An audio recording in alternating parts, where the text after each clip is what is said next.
The gardens of Hartwick Manor bloomed with late spring abundance, roses climbing the ancient stone walls in cascades of cream and blush,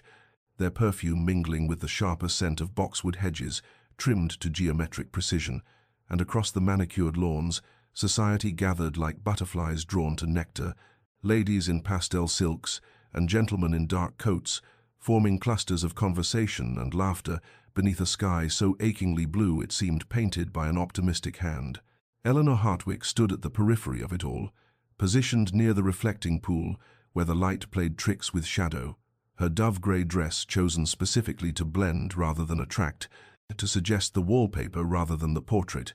and she had perfected this art over 23 years of being the second daughter, the practical one, the sister who existed in the negative space around Rosalind's luminous beauty. She watched the assembled guests with the careful attention of someone who had learned to observe rather than participate, noting Mrs. Pemberton's new ruby necklace and Lord Ashworth's poorly concealed interest in the widow Fairfax. These small dramas playing out while Eleanor remained invisible as heir, and she had long ago accepted this as her natural state, had even found a certain peace in it, for there was safety in not being seen, in not having expectations placed upon shoulders that had learned to bear only the weight of duty. Then the Duke of Ashford arrived, and the very quality of the afternoon seemed to shift, a collective intake of breath rippling through the gathering as all eyes turned toward the entrance where he stood, tall and commanding in his bearing, dark hair touched with traces of silver at the temples, though he could not yet be 35, his features carved with aristocratic precision, and something else, something that made Eleanor pause despite herself, a quality of stillness that suggested depths beneath the polished surface. She observed him as she observed everything, from her safe distance, noting the way he greeted their father with genuine warmth rather than mere obligation, how his eyes scanned the crowd, not with arrogance but with what might have been wariness, or perhaps loneliness, though Eleanor chided herself for such fanciful interpretation, for what could a duke possibly know of loneliness? And then his gaze found Rosalind, and Eleanor felt something in her chest constrict, a sensation she could not name but recognized as the beginning of an ending, for she saw in that moment how his expression shifted, how the careful guardedness gave way to something like wonder as he beheld her sister standing beneath the wisteria arbor, sunlight catching the gold of her hair and turning her into something mythical, a creature too lovely for the mundane world.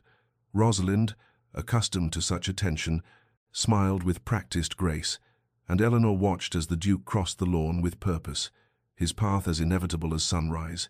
and she knew with sudden, crushing certainty that she was about to become a witness to something that would alter the course of all their lives. She saw him bow, heard the murmur of introduction though she stood too far to distinguish words, watched as Rosalind extended her hand and the Duke took it with reverence, and then he was leading her sister toward the temporary dance floor laid out on the east lawn, and the musicians began to play, and Eleanor retreated further into the shadows cast by the garden wall, making herself smaller still, invisible entirely, as the Duke of Ashford requested Rosalind's first dance, and Eleanor's long vigil of silent suffering began. Weeks passed, and the Duke's courtship of Rosalind became the singular focus of London society. Every call he paid to Hartwick Manor, dissected and discussed in drawing-rooms across Mayfair, every flower he sent examined for symbolic meaning. And Eleanor found herself thrust into an unexpected role, for propriety demanded that Rosalind never be alone with her suitor, and so Eleanor became their constant companion, their chaperone and shadow, sitting in corners of parlours with needlework she scarcely saw, walking 3 paces behind them in gardens while pretending deafness to their conversation, and in this enforced proximity she began to notice things about the Duke that others missed in their fascination with his title and fortune. She observed his genuine interest when their father spoke of agricultural improvements, not the polite attention of a man courting favour, but real engagement with ideas, and she noticed how he treated the servants with courtesy rather than dismissal, remembering names and asking after ailing family members, and there was a quality of loneliness about him despite his social position,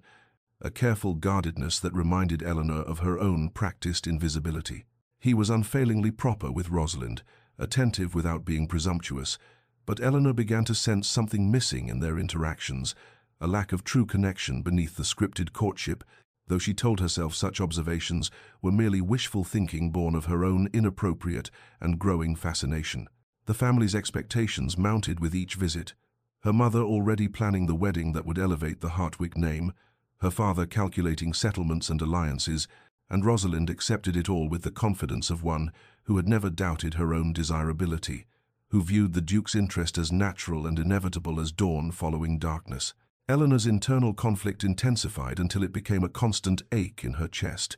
for she was drawn to him in ways she could not allow herself to acknowledge. Noticing the intelligence in his grey eyes and the kindness in his rare smiles, the way he listened with genuine attention and spoke with careful consideration.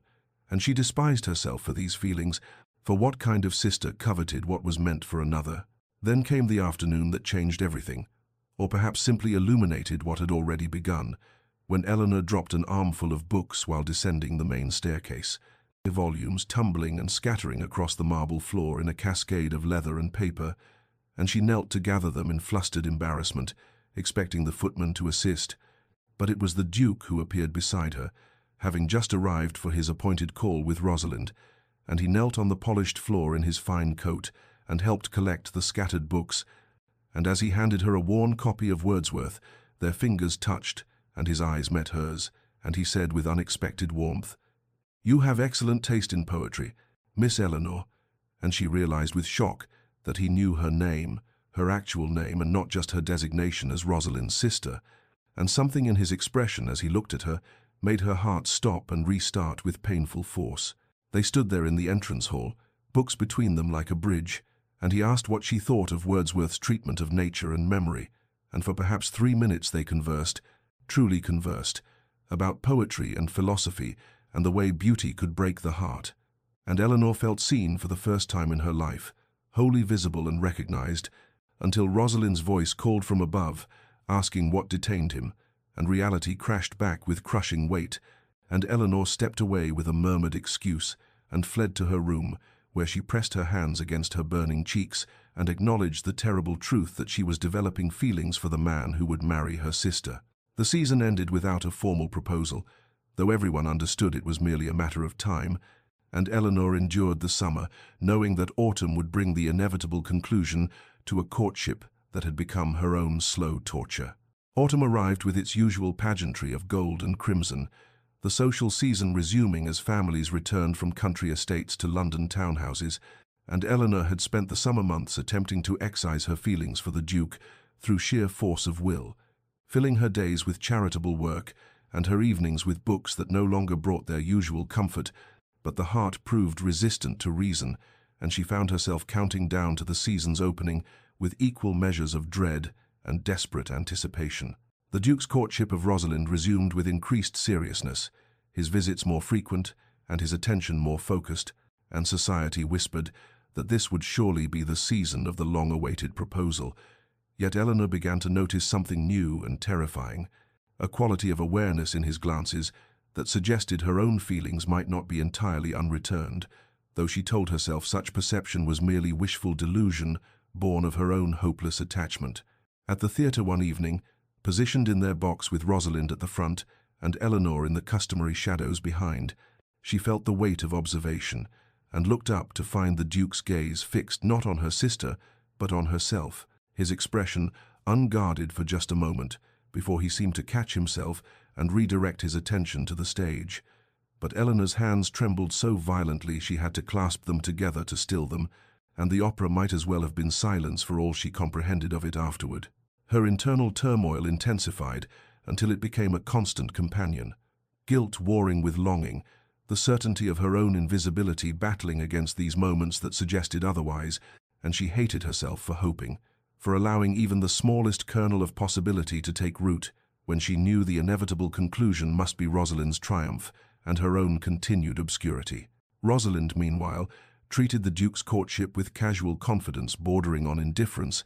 speaking of him in their private moments with the same tone she might use to discuss a well-tailored gown or a satisfactory arrangement of flowers,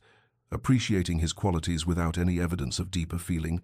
and Eleanor wondered if she alone noticed this lack of genuine affection,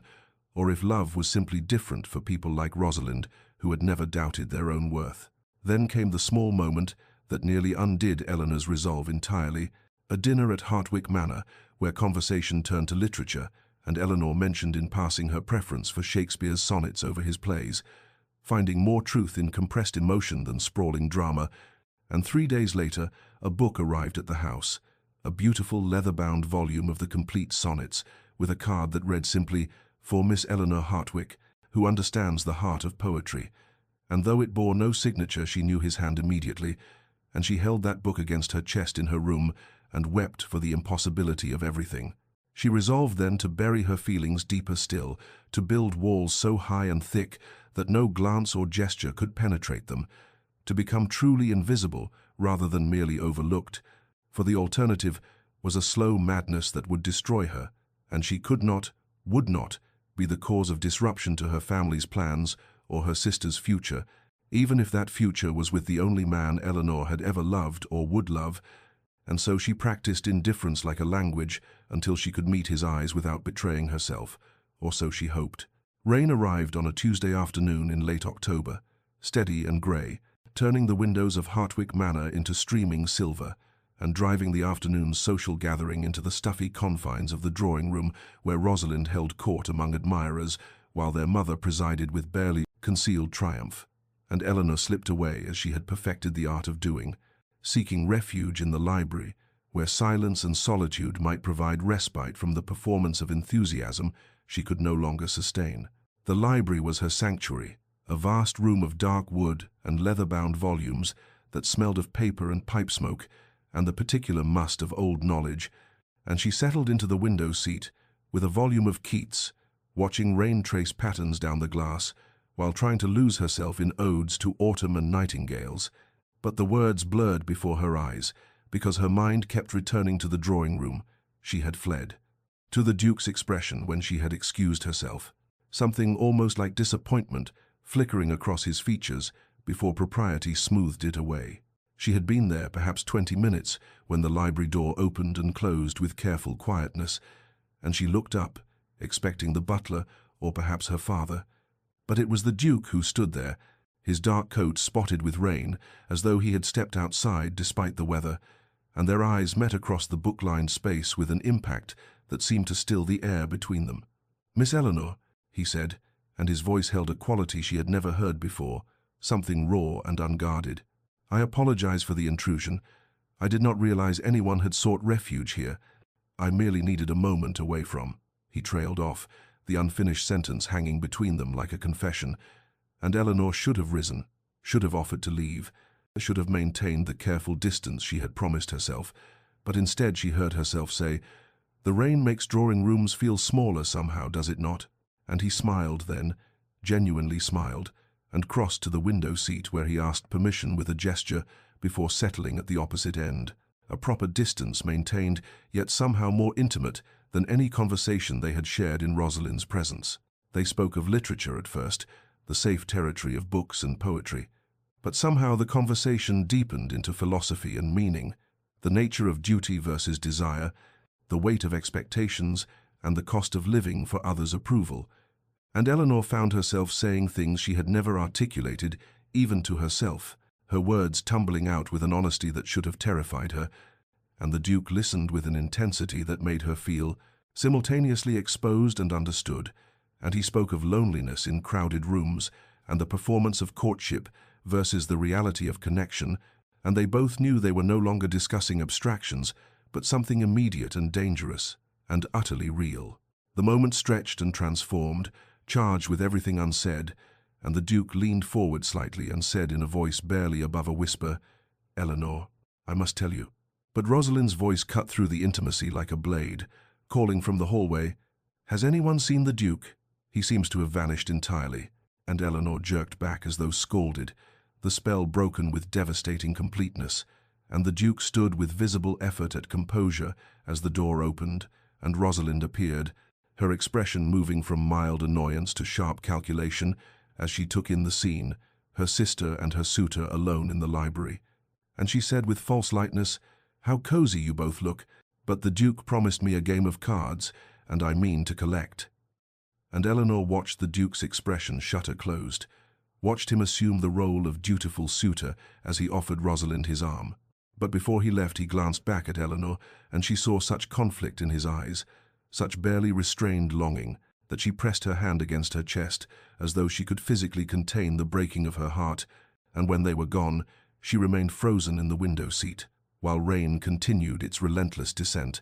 and she understood with perfect clarity that she could not survive many more such moments, that she must create distance before the truth became visible to everyone, before her feelings destroyed not only herself, but the careful architecture of her family's future. Winter descended upon London with crystalline beauty, the social calendar blooming into a relentless succession of festivities that Eleanor could not escape without drawing unwanted attention, Christmas balls and New Year celebrations, and Twelfth Night masquerades that glittered with candlelight and rang with forced gaiety, and she attended them all with a smile fixed so firmly upon her face that her cheeks ached from the performance, while internally she constructed elaborate strategies to avoid proximity to the Duke, positioning herself always in crowds or near chaperones, or engaged in conversations she could not politely abandon.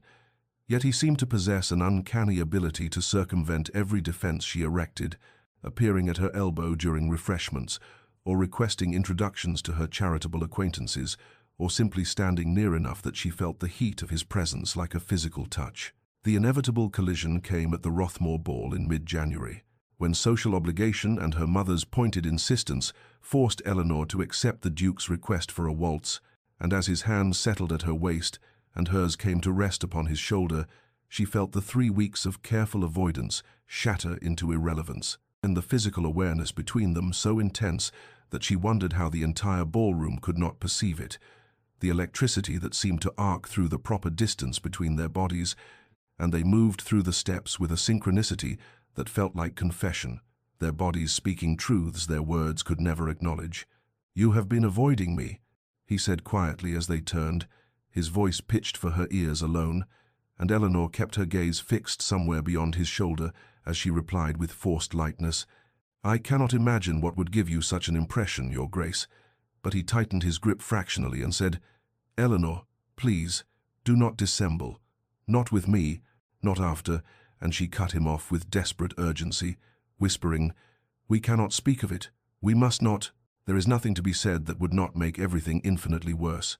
And his jaw tightened with frustration, but he fell silent, and they completed the waltz in loaded quiet, broken only by the music and the whisper of her skirts against his legs. Meanwhile, Rosalind floated through the season in a haze of confident anticipation, speaking endlessly of wedding plans that existed only in her imagination, selecting china patterns and discussing guest lists, and describing in elaborate detail the improvements she would make to the Duke's various properties once she was installed as their mistress. And Eleanor listened to these monologues with a sick feeling in her stomach, because she could hear in her sister's voice no genuine affection for the man himself, only pleasure in the acquisition of his title and estates and social position. Yet who was she to judge when her own feelings were so hopelessly inappropriate, and her continued presence such a betrayal of sisterly duty?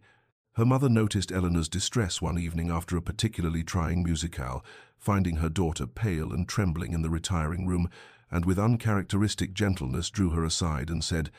"I know it is difficult, dearest, watching your sister claim such a prize when your own prospects are so modest. But you must remember that we each have our role to play, and yours is to support Rosalind in her triumph, not to indulge in envy or resentment."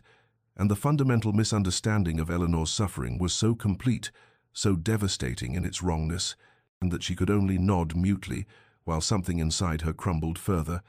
And that night she renewed her determination to sacrifice every feeling at the altar of family duty, to become the invisible support her mother believed her to be, even if it meant slowly erasing herself in the process. Spring returned to London with almost offensive beauty, daffodils and cherry blossoms bursting forth as though nature itself conspired to mock Eleanor's internal desolation, and the social season resumed with renewed intensity, because everyone from the highest duchess to the lowest scullery maid knew that this would be the moment when the Duke of Ashford finally claimed Rosalind Hartwick as his bride, the extended courtship having built anticipation to an almost unbearable pitch, and the Hartwick household hummed with barely suppressed excitement as invitations flooded in, for what society assumed would be celebratory events marking the imminent engagement. The grand ball at Devonshire House arrived on a perfect May evening, the sort of night that seemed designed for romance and declarations, and Eleanor, dressed with mechanical precision in a gown of pale green silk that her mother had selected because it would not outshine Rosalind's magnificent rose confection, and she descended the stairs to find her sister radiant with confidence and triumph, already rehearsing her modest acceptance speech for the proposal everyone expected within hours, and their mother's eyes gleamed with the satisfaction of a campaign successfully executed, while their father cleared his throat repeatedly in the manner of men uncomfortable with emotion, but pleased with advantageous matches. Eleanor took her customary position at the edge of the ballroom when they arrived, a chair partially obscured by a potted palm where she could observe without being observed, and she watched the Duke's entrance with the same aching attention she had devoted to him for nearly 2 years, noting how his gaze swept the room and seemed to catch and hold on her position before duty drew him toward Rosalind, and the evening unfolded with agonizing slowness as he danced the requisite dances and made the expected conversation, while the assembled guests waited with breathless anticipation for the moment when he would lead Rosalind somewhere private and return with the announcement that would seal both their fates. But something was wrong. Eleanor could sense it in the tension of his shoulders and the way his smile never quite reached his eyes, and several times she caught him looking not at Rosalind, but around the room as though searching for something, and when his gaze finally found Eleanor in her palm-shadowed corner, the impact was so intense that she physically flinched, and she saw in his expression a desperate question, a plea, a confession of such raw longing that she could barely breathe. And then he was moving not toward the terrace where private proposals traditionally occurred, but directly toward her, cutting through the crowd with single-minded purpose, while conversations stuttered into silence and every eye in the ballroom tracked his progress. Eleanor stood frozen as he approached, her heart hammering so violently she thought it might shatter her ribs, and she could see Rosalind's face across the room, transforming from confusion to realization to something like rage, and her mother's expression of absolute horror and the ripple of shock spreading through society's most elite gathering. And in that crystalline moment, Eleanor made the choice that would haunt her for months to come, because she could not, would not, be the cause of her sister's public humiliation, no matter what it cost her own heart. She stepped forward to meet the Duke, but instead of acknowledging his clear intention, she turned her movement into a graceful gesture toward Rosalind, and said loudly enough for those nearby to hear, "Your Grace, I believe my sister has been hoping for a turn about the terrace. The evening is so lovely," and she mentioned wanting to see Lady Devonshire's new roses, and she watched something die in his eyes, even as social obligation forced him to redirect his trajectory,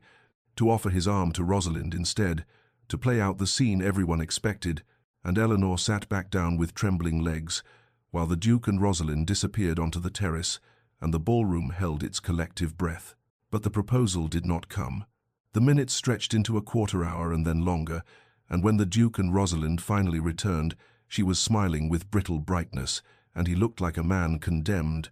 and he made his excuses with impeccable courtesy, and left Devonshire House without the announcement anyone expected. And the whispers began immediately, speculative and cruel, wondering what had passed between them on that terrace, why the Duke had hesitated at this final moment, whether perhaps the beautiful Miss Hartwick had some hidden flaw that had finally revealed itself,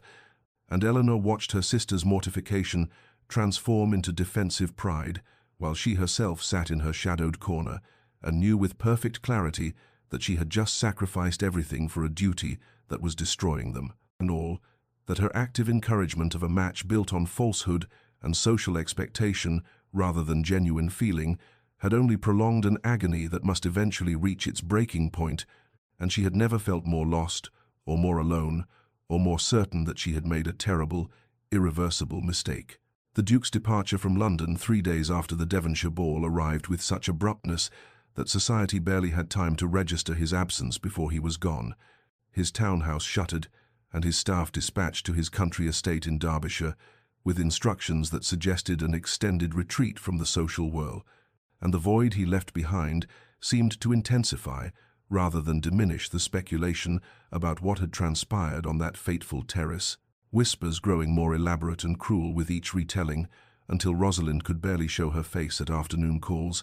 without facing thinly veiled questions and sympathetic looks that felt more like daggers. Eleanor watched her sister oscillate between fury and bewilderment, raging one moment about the Duke's inexplicable behavior and dissolving into anxious tears the next, as she wondered what she had done wrong and what flaw he had perceived that made him withdraw at the very moment when commitment seemed certain.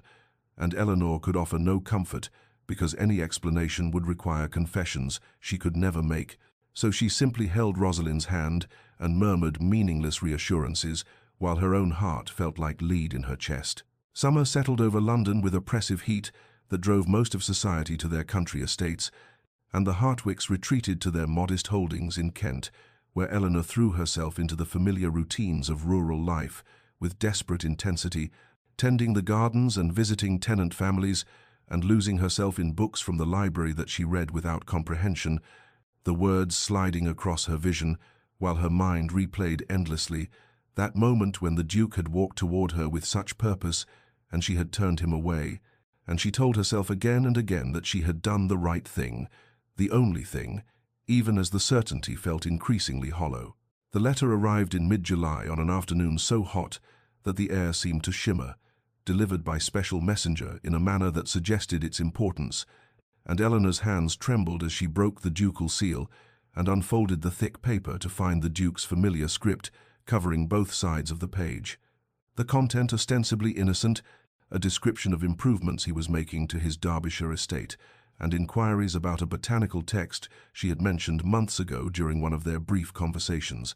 Yet beneath the proper surface, she could feel the weight of everything unspoken, the careful selection of details that seemed designed to tell her he was thinking of her, remembering their shared moments, holding fast to connections that should have dissolved with distance.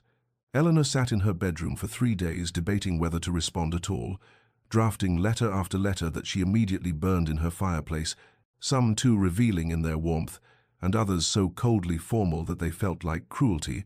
and she cycled through shame at her hesitation and desperate longing to maintain even this tenuous thread of connection and fear that any response would only prolong an impossible situation, until finally she composed a brief note of impeccable propriety that acknowledged his letter and answered his botanical question with scholarly precision while revealing nothing of the chaos in her heart. His return letter came within a fortnight, longer than the first and less carefully restrained, describing not just estate matters, but his thoughts on a book of poetry they had once discussed, and his observations of the Derbyshire landscape in terms that seemed designed to paint pictures for her specifically, and he mentioned in passing that he found himself thinking often of conversations left unfinished and questions left unasked, and Eleanor read these words with tears streaming down her face, because she understood what he was saying beneath the proper language, that he was waiting, that he had not forgotten, that despite everything, the pull between them had not diminished with separation, but had instead crystallized into something that felt increasingly inevitable. And for the first time since that terrible night at Devonshire House, she allowed herself to feel the smallest flicker of hope, even as her loyalty to Rosalind and her family warred with the desperate yearning of her own heart. Autumn arrived in London with a crispness that seemed to sharpen everything,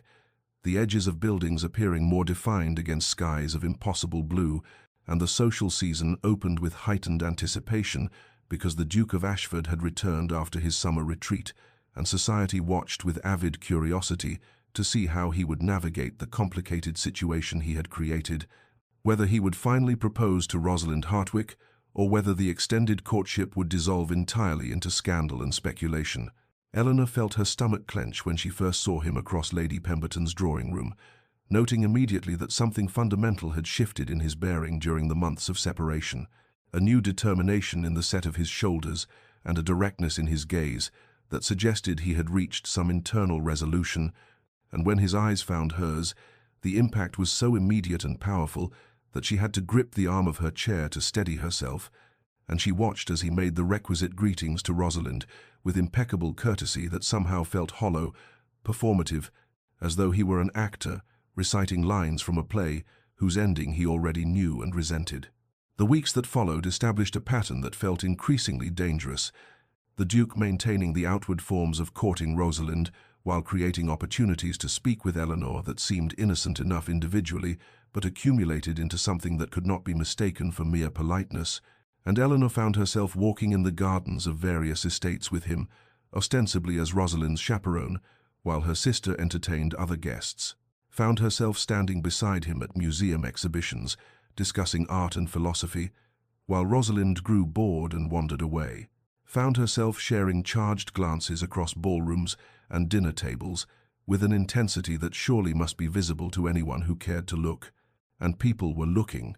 Eleanor realized with growing alarm as she overheard whispers at afternoon calls and noticed the speculative glances directed her way. Society's keen observers beginning to notice what had perhaps always been there, but was now approaching undeniable visibility. The way the Duke's attention seemed to seek Eleanor, even when propriety demanded he focus on Rosalind,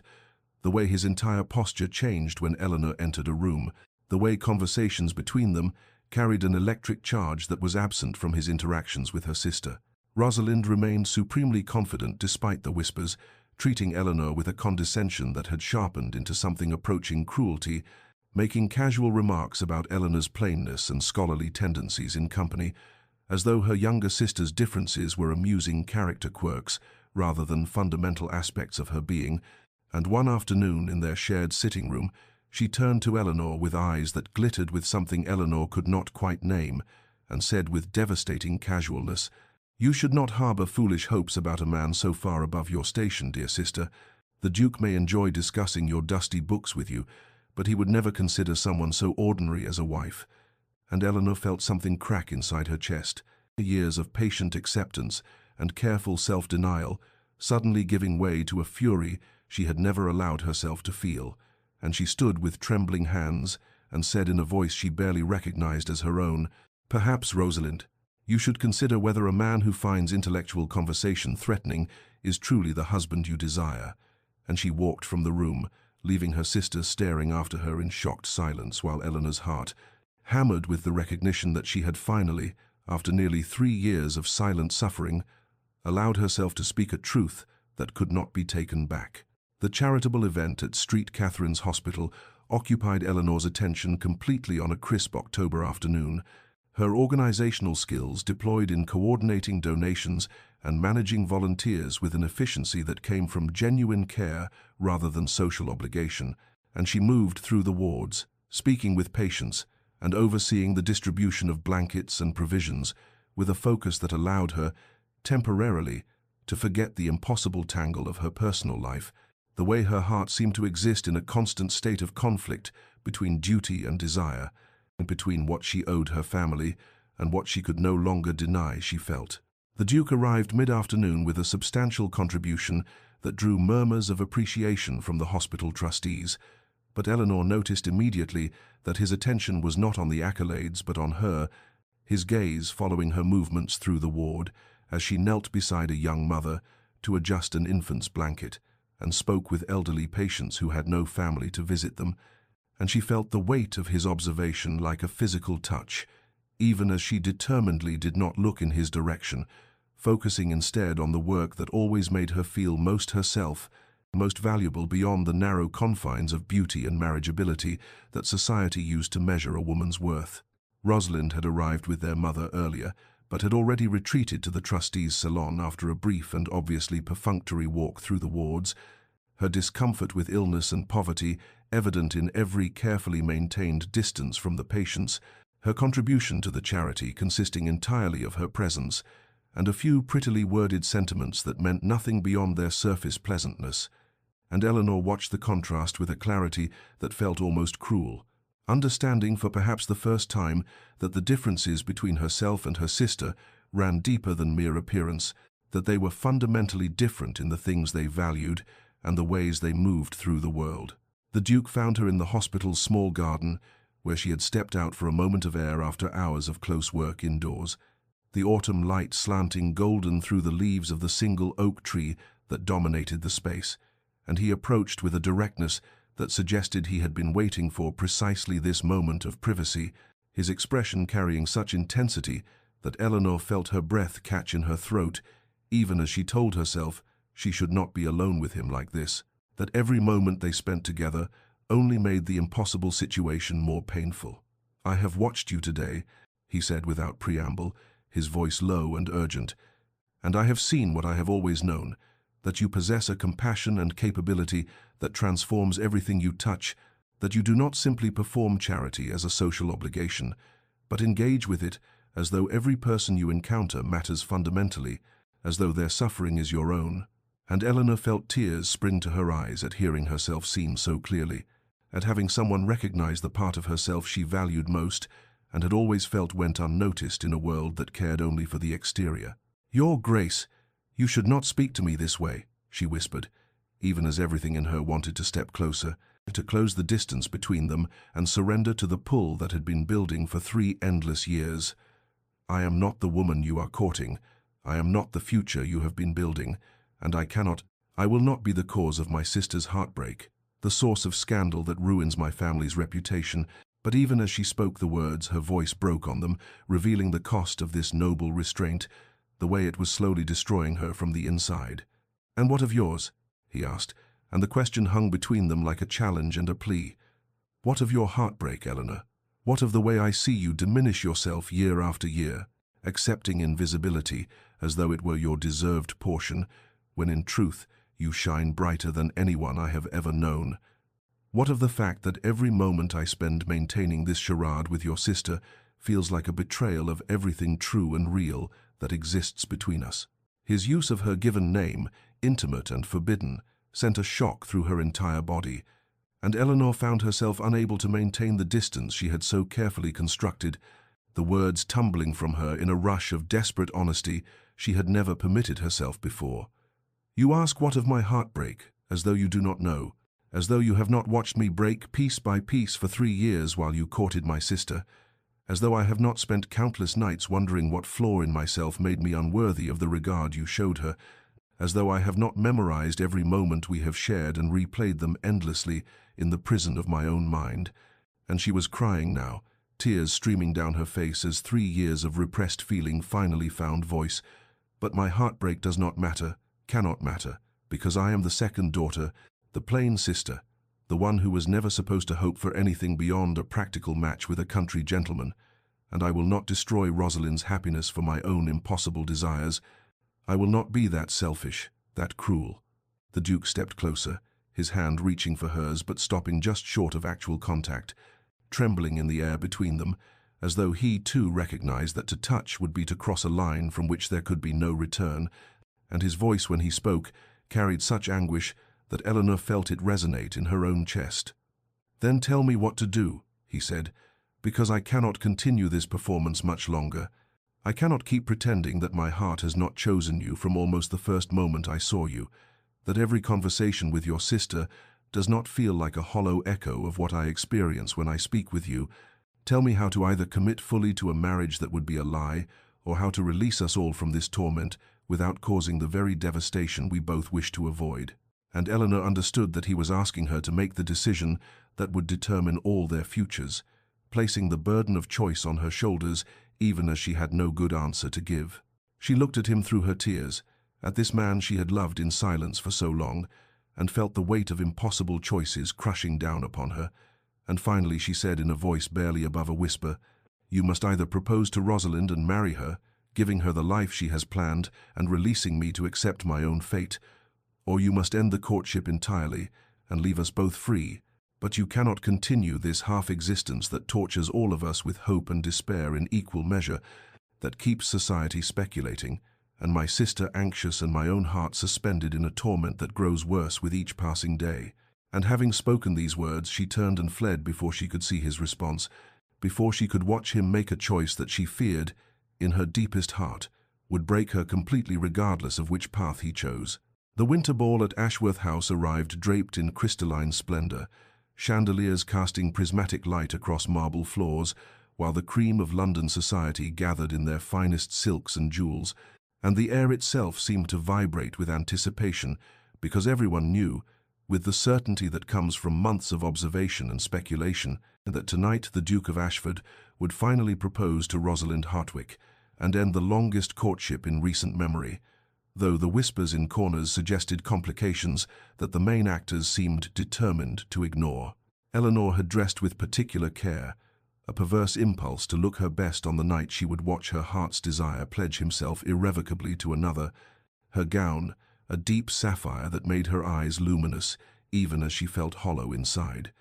Preparing herself for the final breaking that she knew must come, in the moment when theoretical loss would transform into concrete reality, and she would have to find some way to continue existing in a world where he belonged completely to her sister. The Duke arrived fashionably late, looking severe and magnificent in black evening dress, and Eleanor watched from her position near the potted palms as he made his greetings to the host and hostess, as his eyes swept the ballroom in what appeared to be a search, until they found and held hers for one endless moment before he turned deliberately toward where Rosalind held court among her admirers, and Eleanor felt something twist painfully in her chest at that visible choosing, that deliberate selection of duty over the current that still pulled between them with undeniable force. The evening progressed with agonizing slowness through dinner and dancing, through meaningless conversations and forced smiles, until finally the orchestra began the final waltz, and the Duke crossed the ballroom with purposeful strides to request Rosalind's hand, and Eleanor watched her sister's face transform with triumphant certainty, watched her place her gloved hand in his with the confidence of a woman who knew herself about to receive everything she had planned and expected, and Eleanor felt her own hands clench in her lap as she prepared to witness the death of hope she had never fully allowed herself to feel. They were beautiful together, Eleanor forced herself to acknowledge as they swept across the floor, Rosalind's golden beauty complementing his dark elegance, and she could see the guests beginning to position themselves strategically, understanding that the proposal would come immediately following the dance, wanting to witness the moment that would be discussed in drawing rooms for months to come, and Eleanor found herself unable to look away despite the pain, watching with a terrible focus as the music swelled toward its conclusion and the Duke led Rosalind through the final turns. The waltz ended and time seemed to suspend itself as the Duke escorted Rosalind, not toward a private alcove as might be expected, but directly to where Lord Hartwick stood near the refreshment tables,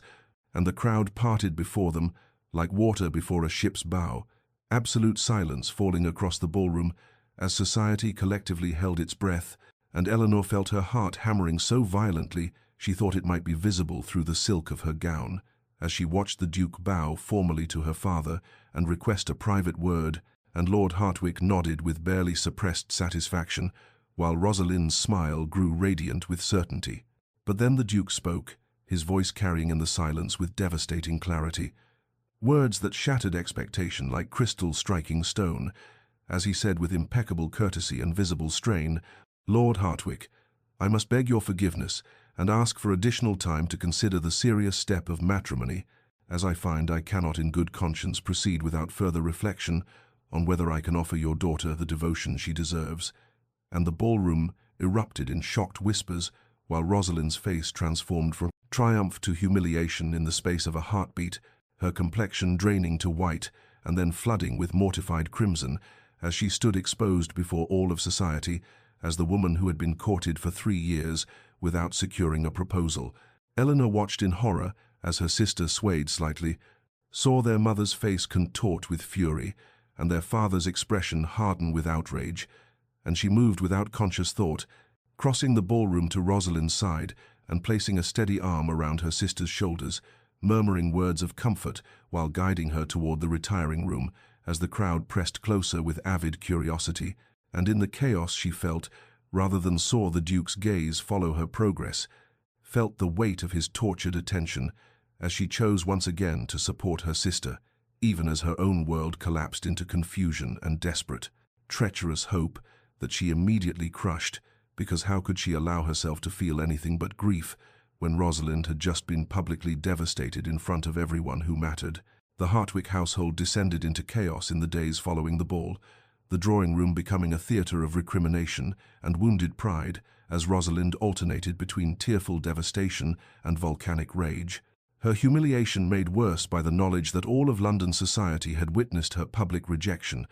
and their mother paced the carpets with barely contained fury, alternating between comforting her elder daughter and plotting social revenge against the Duke, who had dared to treat a Hartwick with such disrespect after 3 years of accepted courtship. Eleanor found herself in an impossible position,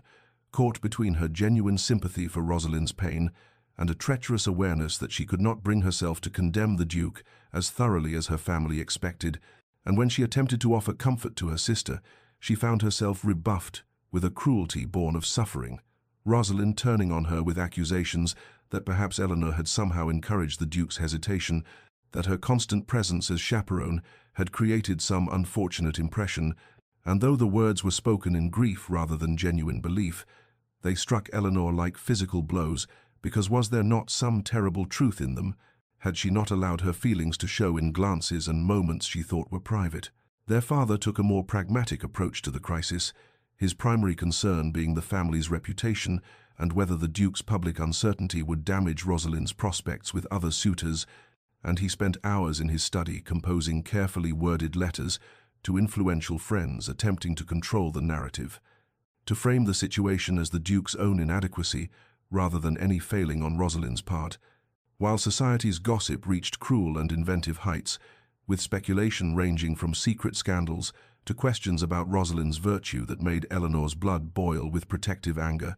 even as she understood that such whispers were the inevitable consequence of such a public spectacle. The message arrived on the third day after the ball, delivered by the Duke's footman to the Hartwick butler, with instructions that it be given directly to Miss Eleanor Hartwick,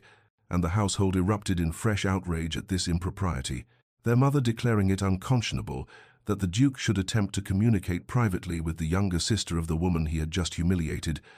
their father's face darkening with suspicion as he demanded to know what possible reason the Duke could have for such contact, and even Rosalind emerged from her chambers to stare at Eleanor with red-rimmed eyes that held something uncomfortably close to accusation. Eleanor stood in the center of the drawing-room with the sealed letter burning in her hand like a brand, feeling the weight of her family's scrutiny and expectations, knowing that whatever the message contained it held the power to either condemn her completely or offer some explanation for the incomprehensible events of the ball, and she found herself paralyzed by competing impulses to tear it open immediately and to throw it unopened into the fire rather than face what truths it might reveal. The guilt that had been building in her chest for 3 years crystallized into something sharp and overwhelming as she looked at her sister's devastated face and understood with terrible clarity that regardless of what she had or had not done, regardless of whether her feelings had been truly invisible or had somehow communicated themselves to the Duke, she had become complicit in Rosalind's pain simply by existing, by being present, by failing to remove herself entirely from situations where her treacherous heart might betray her. With hands that trembled visibly, Eleanor set the unopened letter on the drawing-room table and spoke in a voice that barely qualified as steady, informing her family that she would not read private correspondence from the Duke under these circumstances, that propriety and loyalty to her sister demanded she refuse any communication that had not been extended to the family as a whole, and she watched her mother's face register surprise and grudging approval, while Rosalind's expression shifted into something Eleanor could not quite read, and their father nodded with grim satisfaction before taking the letter himself and consigning it to the flames of the drawing-room fire, where it curled and blackened into ash, carrying whatever words the Duke had written into oblivion. And Eleanor felt something inside herself break as she watched those unread sentences disappear, understanding that she had just closed a door that might never open again, but unable to see any other choice that would not make her the villain in her sister's tragedy. The Duke departed London 3 days after the disastrous ball, his sudden withdrawal to his northern estates, sending fresh waves of speculation through society's drawing rooms, and the weeks that followed stretched into an agonizing void of silence, where Eleanor found herself suspended between catastrophes, watching as Rosalind's initial devastation gradually transformed into a pride-fueled anger that felt somehow healthier than the tears, but no less difficult to witness. Her sister's fury directed not at Eleanor, but at the Duke, who had wasted 3 years of her life and made her the subject of pitying whispers and knowing glances wherever she appeared in public. Eleanor's own suffering intensified in the absence of any word from him, the silence more painful than his presence had ever been, because at least when she could see him she knew he existed in the same world she inhabited, whereas now he seemed to have vanished into some unreachable distance, and she was left with nothing but the memory of his tortured expression as she had guided Rosalind away from the ballroom and the haunting question of what his burned letter might have contained, what explanations or confessions had turned to ash before she could read them,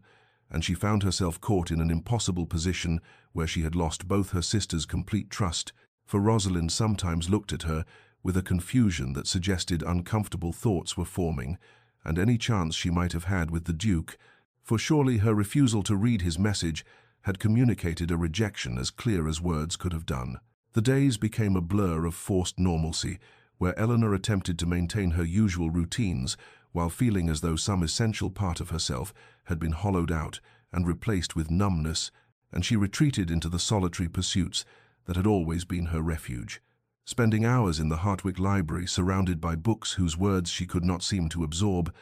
walking the winter bare gardens until her hands went numb with cold, and sitting alone in her chamber, staring at nothing, while her mind circled endlessly around the same unanswerable questions about what she should have done differently and whether there had ever been any path that would not have led to pain. A particularly dark evening found her standing at her chamber window, watching sleet strike the glass in the kind of weather that seemed to mirror the bleakness of her internal landscape, and she allowed herself for the first time to fully acknowledge the depth of her despair, to admit that she had not merely lost a possibility but had lost the only man she had ever loved or likely ever would love, and the future stretched before her as an endless succession of years where she would smile and be dutiful and watch from the periphery as others found happiness, while she remained forever the overlooked second daughter who had briefly touched something extraordinary before it slipped through her fingers like water. And in that moment she understood with terrible clarity that she had become a ghost haunting her own life, visible but not truly present, speaking and moving through the expected patterns, while her actual self remained locked away in a place no one could reach. The knock at the door came on a February afternoon, when the household had settled into a grim routine of pretending normalcy, and when the butler announced that the Duchess of Thornbury requested an audience with Miss Eleanor Hartwick. The entire family reacted with confusion because the Duke's elder sister had never called upon them before, her position in society being such that the Hartwicks were beneath her usual notice, and Eleanor felt something tighten in her chest as she descended to the drawing-room, where an elegant woman with the Duke's dark eyes waited with an expression that suggested purposes beyond a mere social call. The Duchess studied Eleanor with an intensity that felt almost invasive before dismissing the hovering servants with a gesture that brooked no argument, and when they were alone, she spoke with a directness that bypassed all conventional pleasantries, informing Eleanor that her brother had withdrawn to Ashford Hall in a state that alarmed his family, that he spent his days riding the estate boundaries in all weather, and his nights in the library staring at books he did not read, saying that he had lost weight and sleep, and seemed to be punishing himself for sins the Duchess could not fully comprehend, but suspected had something to do with the Hartwick family and the disaster of the winter ball. Eleanor listened with a heart that hammered painfully against her ribs as the Duchess described the Duke's suffering in clinical terms that somehow made it more rather than less devastating, and when she finally found her voice to ask why the Duchess was telling her these things, the elegant woman smiled with something that might have been sadness or sympathy or understanding, and said only that sometimes the people most affected by a situation were the last to see the truth of it clearly, that the Duchess had observed her brother for 3 years and knew him well enough to recognize the difference between duty and desire, and that Eleanor might wish to consider what her own heart told her about where the Duke's true affections had always resided, cryptic words that left Eleanor trembling with a dangerous hope she did not dare fully embrace but could not entirely suppress. Spring arrived with an insistence that felt almost cruel in its renewal, the London season commencing with its usual pageantry of balls and garden parties and afternoon calls, but this year the Duke of Ashford's conspicuous absence created a void that society initially found scandalous and then gradually accepted as the new normal. Conversations, shifting from speculation about when he would return to discussions of other eligible gentlemen and other romantic entanglements, and Eleanor found herself observing these social machinations with a detachment born of her winter's suffering, watching as Rosalind emerged from her chambers with a new animation that had nothing to do with the Duke and everything to do with Lord Pemberton, a charming viscount with an easy laugh and uncomplicated affections, who had begun calling with increasing frequency, and whose attentions Rosalind received with a warmth Eleanor had never witnessed during the Duke's 3-year courtship. Eleanor studied her sister across the drawing room as Lord Pemberton recounted some amusing anecdote that made Rosalind's eyes light with genuine delight, and she recognized with startling clarity that this was what authentic attraction looked like: the unconscious, leaning forward when he spoke, the quick flush of pleasure at his compliments. The way Rosalind's practiced social grace gave way to something more spontaneous and real, and Eleanor understood with a relief so profound it left her momentarily breathless that her sister had never truly loved the Duke at all, had been attracted to the prestige of his title and the triumph of securing society's most sought-after bachelor, but had never experienced the soul-deep connection that Eleanor had foolishly believed was forming between them. The realization shifted something fundamental in Eleanor's understanding of the past 3 years, allowing her to see that while she had been torturing herself with guilt over her feelings for a man her sister supposedly loved, Rosalind had been performing the role of devoted beloved without ever engaging her actual heart, and though this knowledge did not erase Eleanor's suffering or make her choices different, it did ease the crushing weight of guilt that had made her refuse the Duke's letter and resign herself to a future of lonely invisibility, permitting her to acknowledge for the first time without immediate self-recrimination that what she felt for the Duke was real and deep and worth something, even if it never came to fruition. She began allowing herself small permissions in the weeks that followed, not seeking him out, for he remained absent from London but no longer actively suppressing every memory and feeling associated with him, permitting herself to recall the library conversation without drowning in guilt, to remember his expression during their waltz without immediately castigating herself for the feelings it evoked, and she discovered that this acceptance brought a quiet confidence she had never possessed before, a sense that perhaps she was worthy of being seen and chosen and loved not because of beauty or accomplishment, but because of the essential truth of who she was beneath the role of overlooked second daughter. The bookshop encounter happened on an ordinary Tuesday afternoon, when Eleanor had slipped away from the household to browse the latest arrivals at Hatchard's. Her arms already laden with 3 volumes, she could not resist when she rounded the corner of the poetry section and collided directly with a solid form that she recognized before she even looked up, her body responding to his presence with an awareness that 3 months of separation had done nothing to diminish, and she found herself staring up into the Duke's face, seeing shock mirror her own as they stood frozen in the narrow aisle with dropped books scattered around their feet and all the careful defenses she had constructed crumbling in an instant. He looked thinner than she remembered, shadows beneath his eyes suggesting sleep as elusive for him as it had been for her, but his gaze as it held hers contained a intensity that made her breath catch, and her carefully maintained composure threatened to shatter completely, and they stood in silence that stretched beyond comfortable into something charged and painful until propriety reasserted itself, and they both bent simultaneously to retrieve the fallen volumes, their hands brushing as they reached for the same book, sending electricity through Eleanor's entire body, that she knew he must have felt as well from the way his breath hitched and his fingers lingered against hers for one impossible moment before they both withdrew.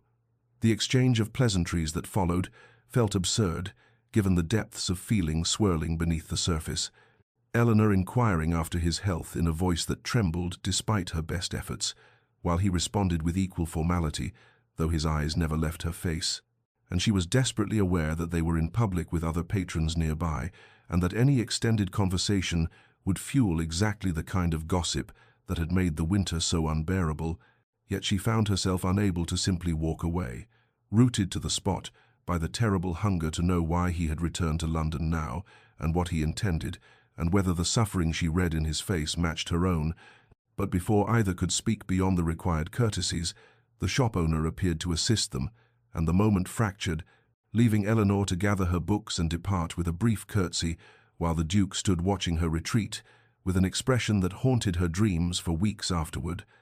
And she understood as she stepped into the London afternoon, with her heart racing and her hands shaking, that whatever resolution awaited them, it was approaching with the inevitability of spring following winter, ready or not. Lord Pemberton's courtship of Rosalind progressed with a swiftness that shocked those who had witnessed the Duke's 3-year hesitation,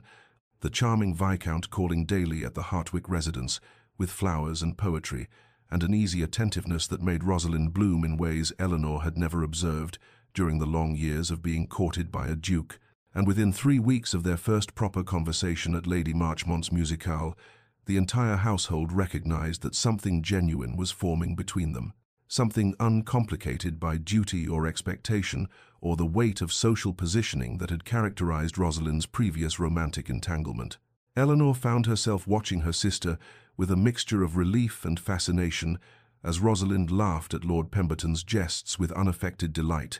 blushed at his compliments with real pleasure rather than practiced coquetry, and spoke of him in private with an animation that revealed depths of feeling she had never exhibited when discussing the Duke, and the contrast illuminated truths Eleanor had suspected, but never quite allowed herself to fully acknowledge about the nature of her sister's 3-year performance as devoted beloved to a man she had never actually loved, beyond his title and consequence. The Hartwick parents received Lord Pemberton's suit with an approval that bordered on gratitude, for while a viscount's rank fell below a duke's, the family's reputation had been sufficiently damaged by the winter's scandal that securing any respectable match for Rosalind felt like a victory, and Eleanor sensed her mother's relief that at least one daughter would be settled appropriately, even if the other remained a perpetual source of maternal disappointment.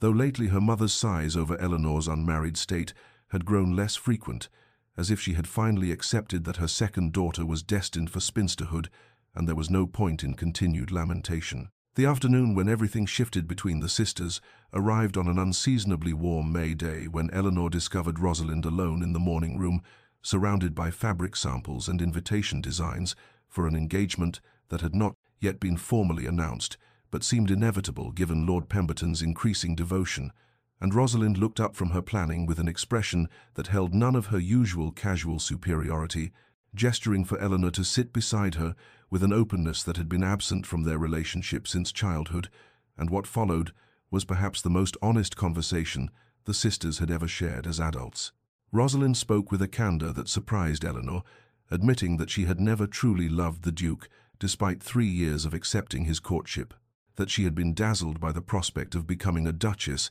and had convinced herself that affection would develop once they were married, but that in truth she had found him exhausting with his intensity and his silences, and the way he seemed always to be searching for something she could not identify or provide, and she confessed with something approaching shame that she had been relieved when he withdrew his suit, even through the humiliation of becoming an object of society's pity, because the alternative had been a lifetime of trying to be something she was not for a man she did not understand. Eleanor listened with careful neutrality, offering no comment that might reveal the tumult these admissions created within her own heart. But when Rosalind reached across the space between them to grasp her hand, and said with surprising gentleness that she had observed more than Eleanor perhaps realized during those 3 years, that she had noticed the way the Duke's gaze followed Eleanor through crowded rooms, and the way Eleanor's entire being seemed to orient toward him, even as she tried to remain invisible, Eleanor felt something crack open inside her chest that had been locked away for so long she had forgotten what breathing freely felt like. "You could have him if you wanted, sister," Rosalind said with a lightness that somehow made the words more rather than less profound, her smile containing no malice or resentment, but rather a kind of amused understanding. And Eleanor sat frozen in that sun-filled room, while her entire conception of the possible rearranged itself around these casually offered words. The permission she had never imagined receiving landing like a benediction she did not know how to accept. And though she managed some vague deflection about the Duke being long gone from London and unlikely to return, she carried Rosalind's blessing with her like a secret talisman in the days that followed, a gift more valuable than her sister could possibly know.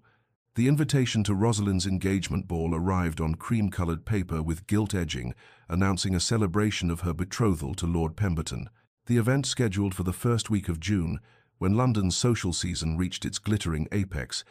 and Eleanor held the elegant card in trembling fingers, knowing with absolute certainty that the Duke would attend for propriety, demanded he demonstrate publicly that he bore no ill will toward the woman who had once expected to become his Duchess, and the prospect of seeing him again in formal circumstances, surrounded by hundreds of observers, filled her with a terror and anticipation so intertwined she could not distinguish where one emotion ended and the other began. She spent the week before the ball in a state of nervous preparation that her lady's maid noticed but diplomatically did not comment upon, selecting and rejecting gowns with an indecisiveness wholly unlike her usual pragmatic approach to dress, finally settling on a silk creation in deep emerald that brought out the green in her hazel eyes and made her skin luminous in ways her typical modest choices never achieved, and she told herself this vanity had nothing to do with the Duke, even as she knew she was lying to herself with every careful instruction about how her hair should be arranged. The evening of the ball arrived with that particular quality of summer twilight that makes everything seem suspended between day and night, possibility and reality, and Eleanor descended the stairs of Rosalind's engagement venue, her parents having spared no expense in securing the magnificent Pemberton House ballroom, with her heart beating so violently she feared it might be visible through the bodice of her gown, and she had barely entered the crowded space when she felt his presence with that uncanny awareness that had plagued her for 3 years, her gaze finding him across the expanse of dancing couples and glittering chandeliers, as if drawn by some invisible thread that connected them,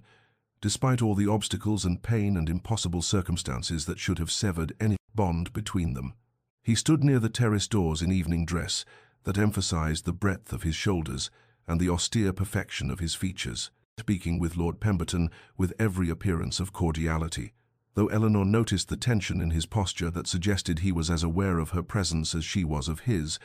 and then he turned, and their eyes met across the ballroom and everything else. The music, the conversations, the hundreds of people between them simply ceased to exist in any meaningful way, the world narrowing to the space between their locked gazes, where 3 years of longing and suffering and unspoken truth seemed to arc like electricity through the perfumed air. Eleanor forced herself to look away first, turning to accept a glass of champagne from a passing servant, with hands that shook enough to make the crystal tremble, and she moved through the required social niceties of greeting other guests and complimenting Rosalind on the beautiful decorations with half her attention, while the other half remained excruciatingly aware of the Duke's location, the room, tracking his movements with a precision that should have embarrassed her, but instead felt like the most natural thing in the world. And when he approached her family's group with Lord Pemberton to offer formal congratulations to the engaged couple, Eleanor thought her knees might give way from the force of being in his immediate presence again after months of separation. The exchange of greetings between the Duke and Rosalind held none of the awkwardness Eleanor had feared, her sister receiving his good wishes with genuine warmth, and Lord Pemberton demonstrating the easy confidence of a man secure in his beloved's affections. But when the Duke turned to Eleanor and bowed over her gloved hand with exquisite formality, she felt the brief pressure of his fingers through the silk and knew that he was as affected by this proximity as she was, his voice steady as he murmured the proper pleasantries, but his eyes holding hers with an intensity that made her breath catch and her composure threaten to shatter completely. She managed some appropriate response, though she could not afterward recall what words she had used, and then he was requesting a dance with her properly, formally, with her mother standing right there as witness, and Eleanor heard herself accepting, even as some distant part of her mind recognized that this was dangerous, that dancing with him would undo all the careful distance she had maintained and expose feelings she had worked so desperately to conceal. But when he led her onto the floor for a waltz and placed his hand at her waist, she understood that concealment was no longer possible or perhaps even desirable, that 3 years of denial had brought them both to this moment where truth could no longer be avoided. The music began and they moved together with a synchronicity that felt inevitable, their bodies remembering what propriety had forced them to forget during all those careful months of avoiding too much contact, and Eleanor was aware of every point where they touched his hand warm through her glove, his other palm steady at her back, the scant inches between them that society demanded, but that felt like both too much and not nearly enough distance, and when he leaned closer under the pretense of navigating through other couples and whispered, "I have waited long enough," directly into her ear, she felt something fundamental shift in her understanding of what was possible, the words a declaration and a promise and a plea, all compressed into 4 syllables that resonated through her entire being. "Your Grace," she managed to respond, though her voice emerged breathless and uncertain, and he pulled back just enough to look into her face with an expression that held nothing of the careful neutrality he had maintained in public. For 3 years, his eyes blazing with a barely contained intensity that made her simultaneously want to flee and never move from this spot again. And she realized that whatever happened after this dance, nothing would ever be the same between them, that they had crossed some invisible threshold from which there could be no retreat into the comfortable fiction of polite distance. And as the music swelled around them and they turned through the candlelit ballroom, Eleanor felt hope bloom in her chest for the first time since that afternoon in the library, when she had truly understood the depth and impossibility of what she felt for this man, and she allowed herself the dangerous indulgence of imagining that perhaps impossible things sometimes found a way to become real after all. The morning after Rosalind's engagement ball arrived with a clarity that seemed to illuminate everything Eleanor had tried to keep hidden in shadow for 3 years, and when the Duke's card was delivered to the Hartwick residence before noon, requesting permission to call that very afternoon, her mother's shock manifested in a series of questions Eleanor could not answer without revealing the truths she was not yet ready to speak aloud, but her father granted permission with a thoughtfulness that suggested he had observed more than Eleanor had credited during the long years of watching his daughters navigate the complexities of courtship and consequence. And when the Duke arrived precisely at the appointed hour, dressed in afternoon attire that somehow made him appear both devastatingly handsome and appropriately formal, Eleanor descended the stairs to the drawing-room with her heart hammering against her ribs and her mind racing through all the possible meanings of this unprecedented visit. He stood when she entered with a correctness that might have seemed cold except for the warmth in his eyes as they met hers, and her mother sat rigid on the settee as chaperone, with an expression that conveyed both disapproval and a reluctant curiosity about what would transpire between the man who had courted one daughter for 3 years and the other daughter, who had always remained so carefully in the background, and the Duke's request to take Eleanor for a proper walk in Hyde Park under the supervision of her maid constituted such a clear declaration of intent that even Mrs. Hartwick could not fabricate a reasonable objection, though her pursed lips suggested she found the entire situation highly irregular and potentially damaging to whatever remained of the family's already compromised reputation. The walk itself felt simultaneously eternal and impossibly brief, as Eleanor moved beside the Duke through the carefully manicured paths of the park, with half of fashionable London observing their progress and undoubtedly speculating about the shocking turn of events that had led the Duke of Ashford to publicly court the overlooked second Hartwick daughter after years of pursuing the beautiful eldest. And Eleanor experienced a peculiar mixture of terror and exhilaration as she felt the weight of society's collective gaze upon them, knowing that this single afternoon's promenade would be discussed in every drawing-room and analyzed in every gossiping circle until the next scandal arrived to displace their story from the position of primary fascination. The Duke seemed entirely unconcerned with the attention they attracted, speaking to Eleanor with a focus and devotion that suggested the rest of the world had ceased to exist beyond the private universe created by their conversation. And when he said quietly that he wished to court her properly and publicly with her family's blessing and society's witness, Eleanor felt something break open inside her chest that had been locked away for so long she had forgotten what it felt like to breathe without the constant pressure of suppressed longing crushing her lungs, and she heard herself accept his suit with a steadiness that surprised her, given the way her hands trembled inside her gloves, and her pulse raced with such violence she felt certain he must be able to hear it. He told her then, as they paused beneath an ancient oak that provided a moment of privacy from the most aggressive observers, that he had seen her first that day at the garden party 3 years ago, that his gaze had found her standing at the periphery of the gathering, and something in the quiet intelligence of her expression and the way she observed the world with such careful attention had arrested his notice completely. But when he had approached her family, it was Rosalind who had been presented and expected and impossible to refuse without causing offense. And he had allowed himself to be drawn into a courtship with the wrong sister because he had been young enough and foolish enough to believe that duty and social expectation mattered more than the inexplicable pull he felt toward the woman, who always seemed to be watching him with eyes that saw everything he tried to hide beneath the performance of ducal correctness. Eleanor listened to this confession with tears threatening to spill from her eyes and ruin the careful composure she had maintained through 3 years of silent suffering and she understood that they had both been trapped in a cage of propriety and family obligation and fear of causing pain to others,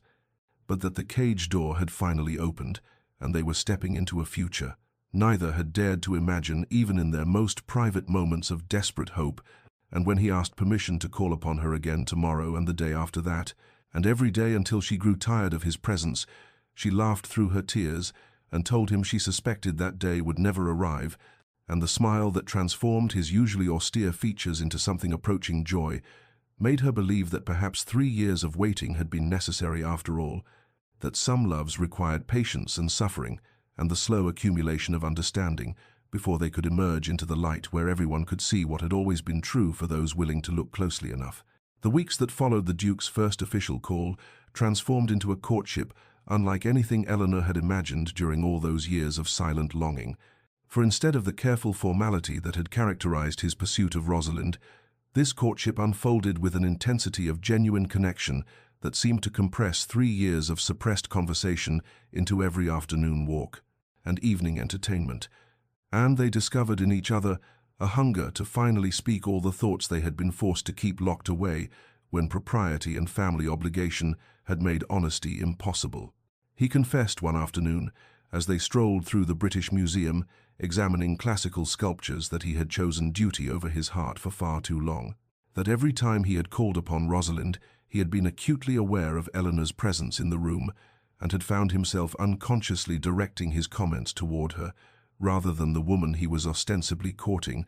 and Eleanor listened with tears threatening to spill as she understood how much suffering they had both endured in their separate prisons of propriety and self-denial. She admitted in turn during a theatre intermission, when they stood slightly apart from the rest of their party, that she had spent 3 years convinced she was invisible to him, that she had watched him court her sister while her own feelings grew from reluctant awareness into something so consuming she had feared it would destroy her if she did not find a way to suppress it completely. And the Duke's hand had tightened on hers with such force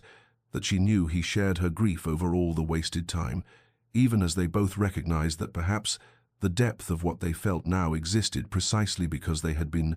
forced to wait and observe and understand before they could claim what had always belonged to them. Their conversations ranged across every subject, with the desperate energy of people who had been starved for intellectual companionship, and finally found someone who could match their thoughts. And Eleanor discovered that the Duke possessed not just the serious intensity she had always observed, but also a dry wit and a capacity for playful debate that emerged when he felt safe enough to lower the austere mask he showed to the rest of society, and she found herself laughing with genuine delight during their country walks, when he would challenge her opinions on everything from literature to social reform, with an engagement that made her feel seen and valued in ways she had never experienced before. Society gradually shifted from shocked disapproval to reluctant acceptance, as those who had observed closely during the previous 3 years began to recognize what had always been visible to anyone willing to look beyond the surface of social expectation,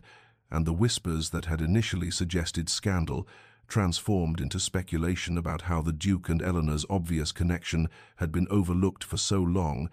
with several matrons claiming they had always suspected the true direction of his affections, despite all evidence to the contrary. The pivotal moment of complete acceptance came when the Duke invited Eleanor to accompany him to visit the charitable institution she had mentioned supporting, a home for orphaned children that operated on the outskirts of London, and as he watched her interact with the residents with genuine compassion and practical capability that went far beyond the performative charity work most society ladies engaged in, he understood with absolute clarity that this was who she truly was when freed from the constraints of being the overlooked second daughter, and the recognition in his eyes, as she knelt to comfort a crying child, made Eleanor's heart swell with a joy so profound she felt it might lift her entirely off the ground, for she saw reflected back at her the truth that he loved, not some idealized version of who he thought she should be, but rather the complete and complicated reality of who she actually was. Shadows and light together, and that gift of being truly seen and accepted felt more valuable than any title or fortune or social position could ever be. The Duke arranged the proposal with a care that spoke of how long he had been imagining this moment, choosing the walled garden at his London residence during the golden hour, when sunset painted everything in shades of amber and rose, and he ensured their privacy through the simple expedient of inviting Eleanor's parents to dine with him afterward, so that their presence in his home was perfectly proper, while giving him the precious minutes alone with her that propriety would normally deny. And when Eleanor walked into that garden and saw him standing beneath an arch of climbing roses, with the dying light gilding his features into something almost ethereal, she understood that this was the moment when 3 years of waiting and suffering and silent longing would finally transform into something real and acknowledged and permanent. He came to her immediately, taking both her hands in his with a tenderness that made her breath catch, and she saw in his eyes the same mixture of certainty and vulnerability that she felt coursing through her own veins as he began to speak the words he had clearly prepared with such deliberation, telling her that he had spent 3 years making the wrong choice out of duty and fear, and a misguided belief that he could force his heart to follow where society expected rather than where it truly belonged, and his voice broke slightly as he said he should have chosen her from the first moment. He saw her standing at the periphery of that garden party, with intelligence and grace radiating from every careful gesture. Eleanor felt tears spilling down her cheeks as she gently interrupted him, her voice steady despite the emotion threatening to overwhelm her, as she told him that perhaps they had needed those 3 years of separation and suffering to truly understand what they had found in each other, that some connections required patience and pain before they could emerge strong enough to withstand the scrutiny and judgment of the world, and she said with quiet conviction that they had not made wrong choices, but rather they had chosen each other when they were finally ready to value authenticity over expectation and love over duty, and the expression of wonder that crossed his face suggested he had never considered that their suffering might have served a purpose beyond mere waste. He knelt then in the traditional posture of proposal, but there was nothing traditional about the words he spoke as he asked her to be his wife and his partner and his truest companion through all the years they had remaining to them, promising to spend the rest of his life ensuring she never felt invisible or overlooked or anything less than cherished. And when Eleanor whispered her acceptance through tears of joy that blurred the garden into an impressionistic painting of color and light, he rose and drew from his pocket a ring that was not the heavy heirloom she had expected, but rather a delicate band set with stones chosen specifically to match the unusual green gold of her eyes. And she understood that even this detail had been considered and planned because he saw her as she truly was, rather than as what tradition dictated she should be. Their first kiss held 3 years of restraint and longing, compressed into a single moment of connection that felt both achingly familiar and thrillingly new. And Eleanor felt something inside her chest that had been clenched tight with fear and self-protection, finally open completely as she allowed herself to believe that she was truly loved, not despite her overlooked status, but because the right person had been willing to look closely enough to see her worth. And when they finally drew apart, he pressed his forehead to hers, and they stood breathing the same air in the gathering twilight, while the world beyond the garden walls continued its busy chaos, unaware that something precious and hard-won had just been claimed from the wreckage of duty and expectation. The announcement to both families that evening was received with a happiness that felt universal, despite its complications, for Rosalind embraced Eleanor with genuine warmth and whispered that she had always known Eleanor deserved more than she allowed herself to believe, and their parents expressed a relief that suggested they had observed more of their younger daughter's suffering than Eleanor had realized. And as the Duke kept Eleanor's hand clasped in his throughout the celebration, she felt the peculiar sensation of being visible after years of existing in shadow, of being chosen after years of watching others be selected first, and the joy that flooded through her felt earned in a way that easy happiness never could have been, forged as it was in the fires of patience and sacrifice and the courage it took to finally claim what her heart had always known belonged to her. The suggestion that the two sisters share a double wedding ceremony emerged from Rosalind herself during a fitting for her trousseau, and though Eleanor's initial reaction was hesitation, born from years of being relegated to the background, she saw in her sister's eyes a genuine desire to mark this transformation in their relationship, for the 3 years of suffering had paradoxically created an opportunity for honesty between them that the easy superficiality of their earlier connection had never allowed. And Rosalind admitted with uncharacteristic vulnerability that she wanted Eleanor beside her on what would be the most important day of both their lives, as a way of acknowledging that they had both found their true matches only after wandering through confusion and misplaced expectations. The planning of the joint ceremony revealed the fundamental differences in their natures that had always existed but had been obscured by society's insistence on comparing them, for Rosalind approached the arrangements with enthusiastic attention to spectacle and display, while Eleanor found her joy in the quieter details that spoke of intimacy and personal meaning, and the Duke observed Eleanor's careful selection of flowers that held symbolic significance and music that reflected their shared conversations with an expression of such tender recognition that she felt her heart might overflow with the simple pleasure of being understood so completely.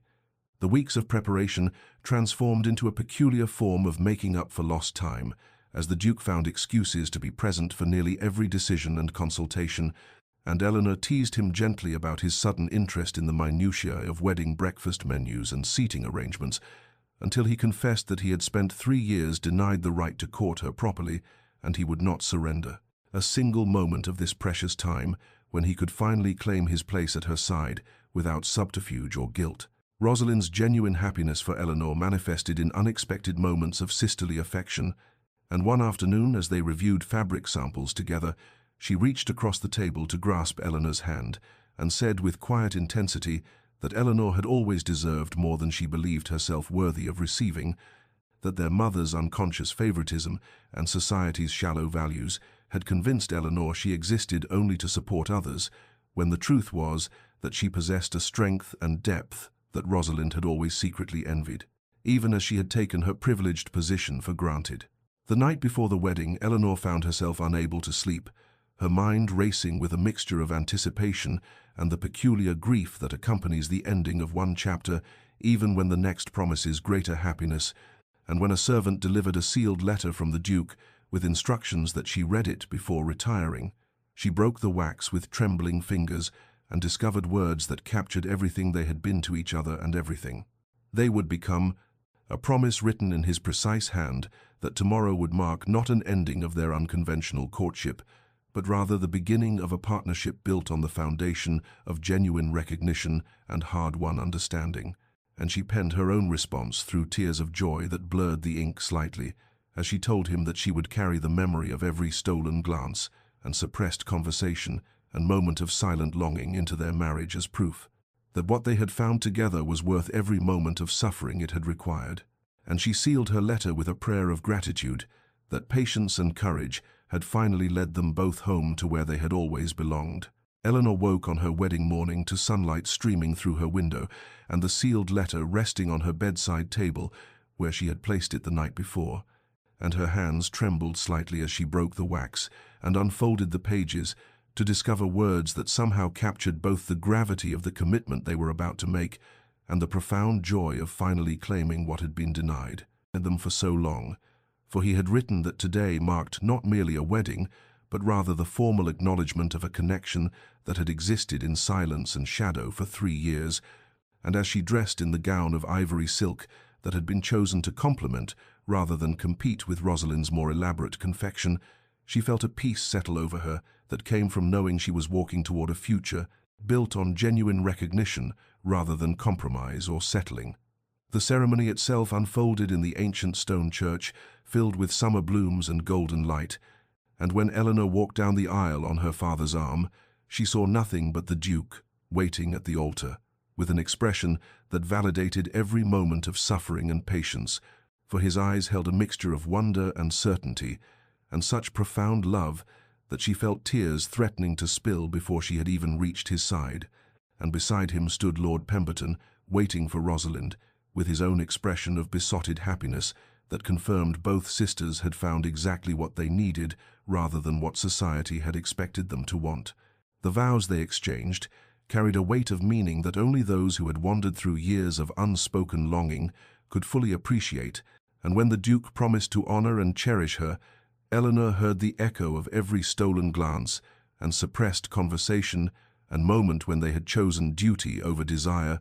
and her own promises emerged from a place of hard-won wisdom about the difference between being chosen by default and being selected with full awareness and intention. and as they were pronounced husband and wife, and he kissed her with a tenderness that acknowledged both their public audience and their private history, she felt the final dissolution of the invisible girl who had watched from the shadows, and the emergence of a woman who had learned her own worth through suffering.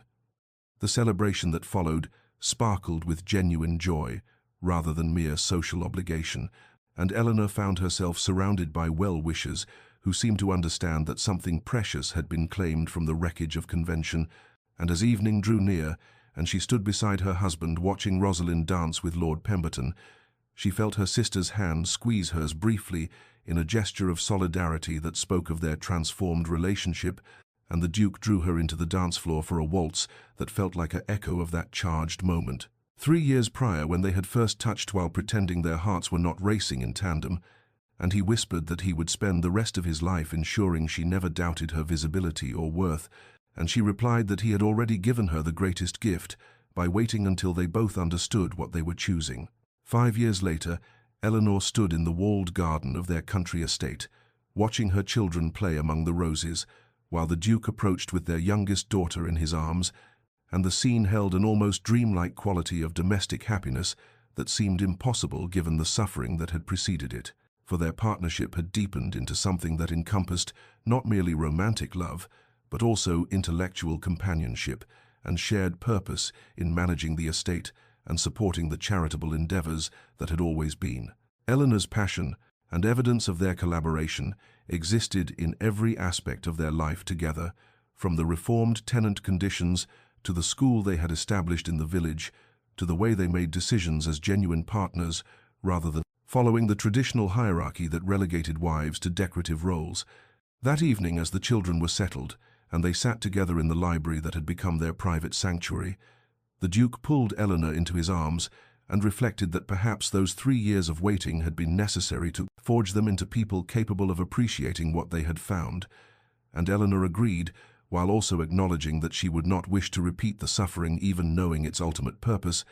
and they sat in comfortable silence watching the fire paint shadows on the walls, while outside, the last light faded from a sky that had witnessed their entire journey, from invisible longing to acknowledged love, and she understood that some stories required patience and sacrifice before they could reach their proper ending. But the waiting had made the claiming all the more precious. Dear listener, there is wisdom in Eleanor's journey that extends beyond the particulars of her story.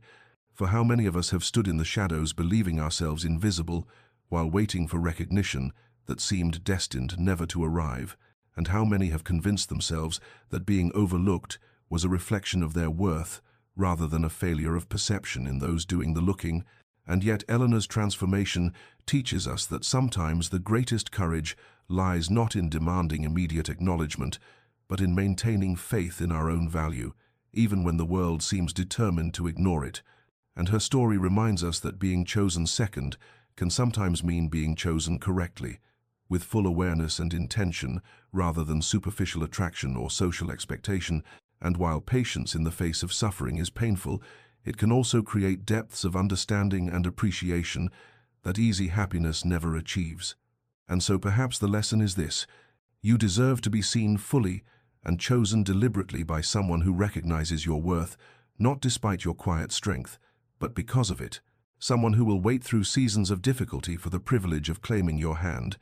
And if you find yourself standing in the shadows, watching others receive the attention you secretly crave, remember that the right recognition comes not from being the loudest or most obvious, but from being authentic enough that those the wisdom to truly see will eventually find you. And may you find the courage to wait for that genuine connection rather than settling for whatever scraps of attention come your way. And may you rest tonight knowing that your worth exists independent of others' ability to perceive it. And may your own story of patience and recognition unfold in its proper time,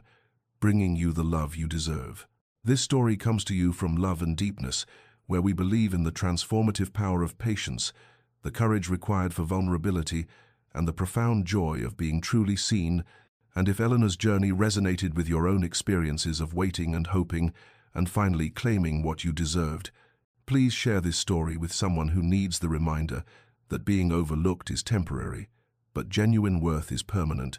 And subscribe to continue receiving stories that honor the complexity of the human heart and the courage it takes to believe in happy endings, even when they require years of faith to manifest, for we are all writing our own stories of transformation, and sometimes the most beautiful chapters are the ones that required the longest patience to reach.